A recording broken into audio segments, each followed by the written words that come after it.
Anak pun denang insya-Allah. Ada tilik kata awak. Dapat lagi tu lain. Hai yang pertama apa dapat lagi long lain. Ba Allah ile. Ya, yang lapik kali.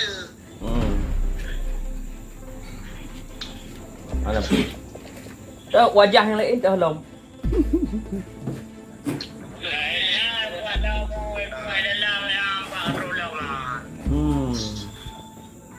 Berarti ada baik kamu 5, 6, 7 baik. Dalam negeri wali nama apa tadi?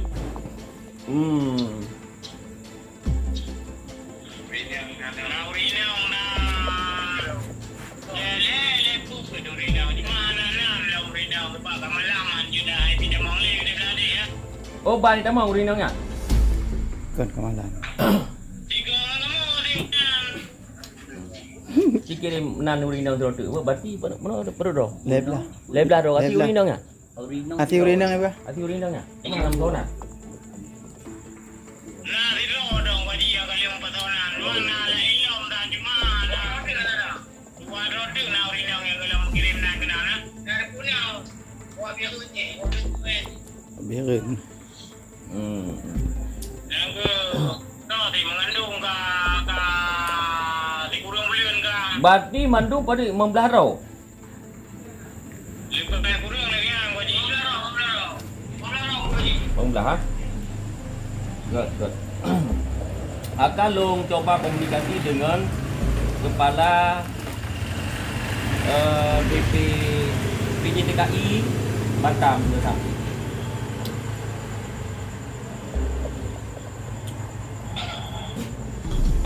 Akan coba komunikasi untuk tadi tindak lanjuti amanah ronian. Itu akan long pegah ubah nasi kok. Terima kasih wadi. Good. Insyaallah. Haji lam yang lalu wadi itu usaha haji le. Hai. Wadi tanggal 8 atau tanggal 10 kau ini haji bantu dia kerja apa haji. Mana Aceh. Jadi kalau lu perkhabatannya dengan PJTKI, lu lagi bantu untuk segera tanggal 8 tu. Jadi insyaallah tanggal 8 tu tanggal 8 kalau lu lagi bantu tanggal 8 bipo. Tanggal 8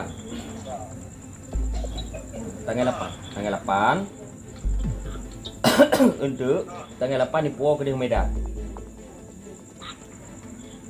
Awak kamu haji. You menang kan? Awak dia je haji. Ah.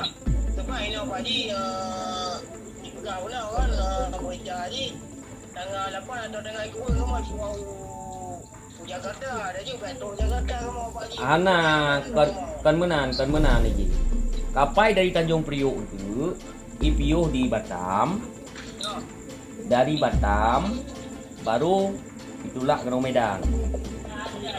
Yang memang TKI yang dari Batam yang tujuan Ujawa yang kapal ini mungkin tanggal 10 berangkat iwo yang entar awak roinan dari Medan iwo cok awaknya berangkat ke dia.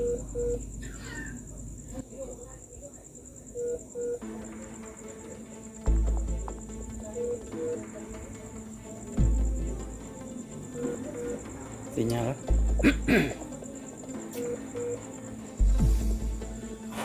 Awak untuk iwo kapal dari Medan diberangkat Ujawa baru cok yang dari Batam.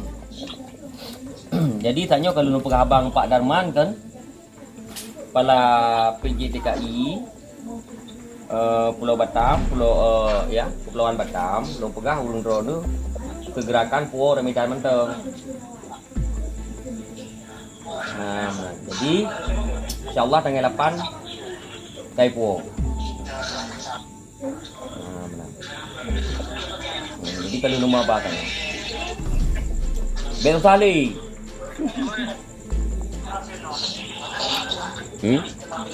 Ada apa?